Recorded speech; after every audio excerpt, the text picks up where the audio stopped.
Hello mga mi, kumusta? Hanggang ngayon nga malamig pa nga rin ang panahon. Pagka ganito nga malamig ang panahon ang sarap nga humigala. Pero sabi nga walang ibang gagawa nitong mga gawaing bahay kundi tayo lang mga nanay. Buti sana kung meron tayong pambayad na gagawa nitong mga gawain dito sa bahay. Kaya nga bawal tayong magkasakit na mga nanay dahil kawawa ang bahay. Sa amin dito, malalaki na naman ang mga anak namin at maaasahan naman sila kahit papaano dito sa bahay. Ang kaso lang minsan kapag busy sila sa pag-aaral ako talaga ang gumagawa.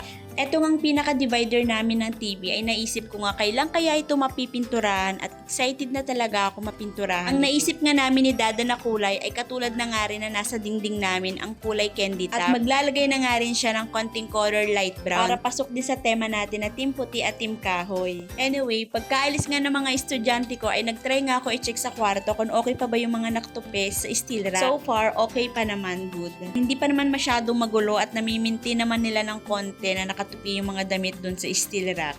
At pagkatanghali nga, si Dada nga ay bumili na lang ng luto na ulam dahil kami lang naman dalawa at wala nga kaming ulam. Bumili nga lang siya ng isang order na adobong baboy, munggo na gulay, at nagpabili na nga rin ako ng ulam ni Zoe, ang paborito niya, ang adobong atay. Sumabay na nga rin ako kay Dada kumain at baka mamaya anong oras na naman ako makakain. Kain tayo mga mare!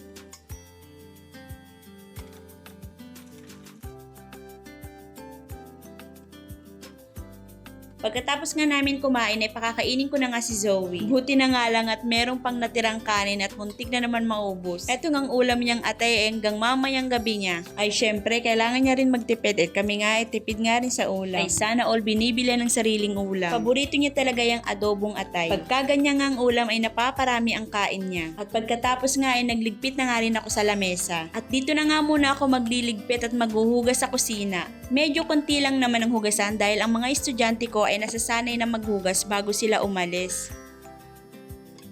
Pinasanay ko kasi sila na bago sila umalis ay maghugas muna sila ng kanilang pinagkainan. At syempre kapag konti lang yung mga hugasin ay nakakapaglinis ka pa ng iba pa.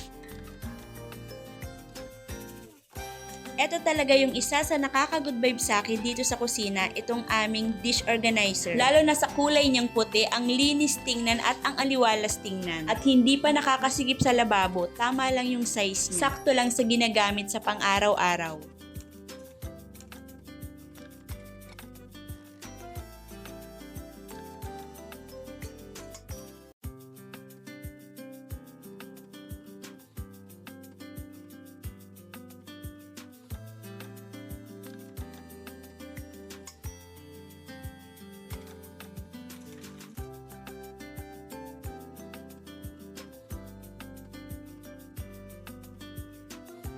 Nilinisan ko na nga rin itong aming mini kalan. Sa nga rin nga pala ito sa na-invest ko sa pag-a-affiliate ko. Hindi ko talaga akalain na sa pamamagitan ng extra income ko ay nakakapag-invest na ako kahit papaano kahit nandito lang ako sa loob ng bahay. Kaya tiyaga-tiyaga lang talaga at ibibigay talaga ni Lord ang para sa'yo.